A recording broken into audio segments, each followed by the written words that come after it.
পরিবার হলো পিতামাতা এবং তাদের সন্তানদের নিয়ে গঠিত একটি সামাজিক গোষ্ঠী। পরিবার হলো একদল লোক যারা একই পূর্বপুরুষ থেকে এসেছেন এবং একত্রে বসবাস করে। এই পরিবার সম্পর্কে বা পরিবার যাদের নিয়ে গড়ে ওঠে তাদের সম্পর্কে বাইবেল আমাদের কি বলে, আসুন আজকের এই ভিডিওর মাধ্যমে আমরা তা জেনে নিই।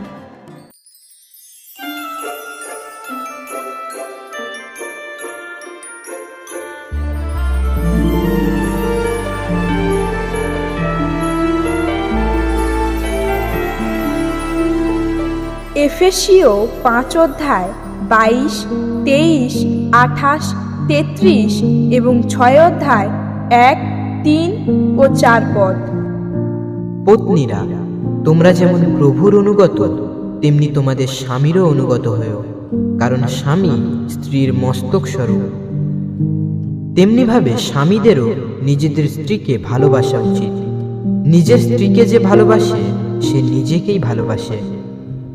তোমরা প্রত্যেককে নিজের স্ত্রীকে নিজের মতোই ভালোবেসো, এবং স্ত্রীও যেন তার স্বামীকে শ্রদ্ধা করেই চলে। সন্তানেরা, প্রভুর কথা মনে রেখে তোমরা তোমাদের পিতামাতাকে মেনে চলো, তাহলেই তোমার মঙ্গল হবে। এই পৃথিবীতে তুমি দীর্ঘজীবী হবে। আর তোমরা পিতারা, তোমরা কিন্তু তোমাদের সন্তানদের রাগিয়ে তুলো না, বরং প্রভুরই শিক্ষা ও শাসনের আদর্শে তাদের মানুষ করে তোলো। প্রবচন গ্রন্থ 19 অধ্যায় 13 থেকে 14 পদ। পুত্র সন্তানের নির্বোধ হওয়া পিতার কাছে সর্বনাশ হওয়ারই সামিল। স্ত্রীর খিটিমিটি যেন ছাদ থেকে অবিরাম জল চুয়ে পড়া। গৃহ বা সম্পদ পিতার কাছ থেকে উত্তরাধিকার সূত্রে পাওয়া যায়। বিবেচক স্ত্রী কিন্তু স্বয়ং ঈশ্বরেরই দান। যাত্রা পুস্তক 20 অধ্যায় 12 পদ। পিতামাতাকে তুমি সম্মান করবে, যাতে তোমার ঈশ্বর যে দেশ তোমাকে এখন দিচ্ছেন সেখানে তুমি যেন সুদীর্ঘ জীবন যাপন করতে পারো। প্রবচন গ্রন্থ 17 অধ্যায় 17 পদ। বন্ধুর প্রতি বন্ধুর ভালোবাসা থাকে সর্বদাই, আর দুর্দিনে পাশে দাঁড়াবে বলেই ভাইয়ের জন্ম হয়। মথি লিখিত সুসমাচার 19 অধ্যায় 19 পদ। তুমি পিতামাতাকে সম্মান করবে, আর তোমার প্রতিবেশীকে তুমি নিজের মতোই ভালোবাসবে। প্রবচন গ্রন্থ 22 অধ্যায় 6 পদ। শুরু থেকে কিশোরকে ঠিক পথে চলতে শেখাও, সে বৃদ্ধ বয়সেও সেই পথ থেকে সরে যাবে না কখনো।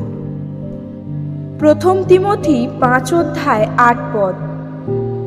কোনো লোক যদি তার আত্মীয় স্বজন আর বিশেষ করে তার নিজের ঘরের মানুষদের ভরণ পোষণ না করে, তার মানে সে খ্রিস্ট বিশ্বাসের পথ ছেড়েই দিয়েছে। সে তো অবিশ্বাসীরও অধম। প্রবচন গ্রন্থ 23 অধ্যায় 22 পদ। তোমার জন্মদাতা পিতা যিনি, তাকে মান্য করো। মাতা বৃদ্ধ হয়েছেন বলে তাকে তুচ্ছ করো না। মথি লিখিত সুসমাচার 7 অধ্যায় 9 থেকে 11 পদ।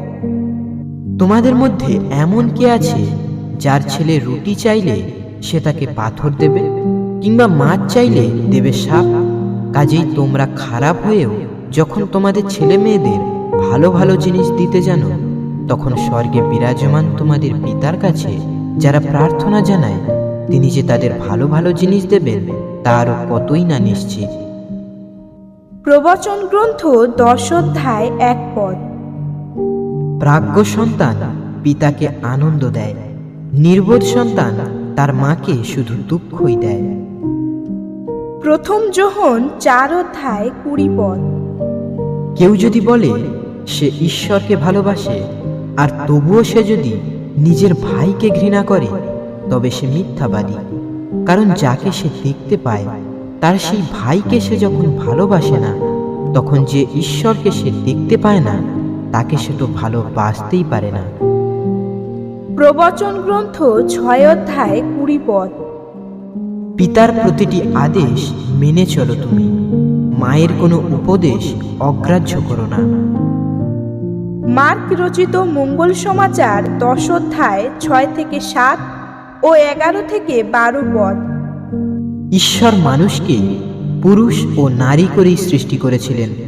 সেই জন্যে মানুষ তার পিতামাতাকে ছেড়ে নিজের স্ত্রীর সঙ্গে মিলিত হবে এবং তারা দুজনে এক দেহ হয়ে উঠবে।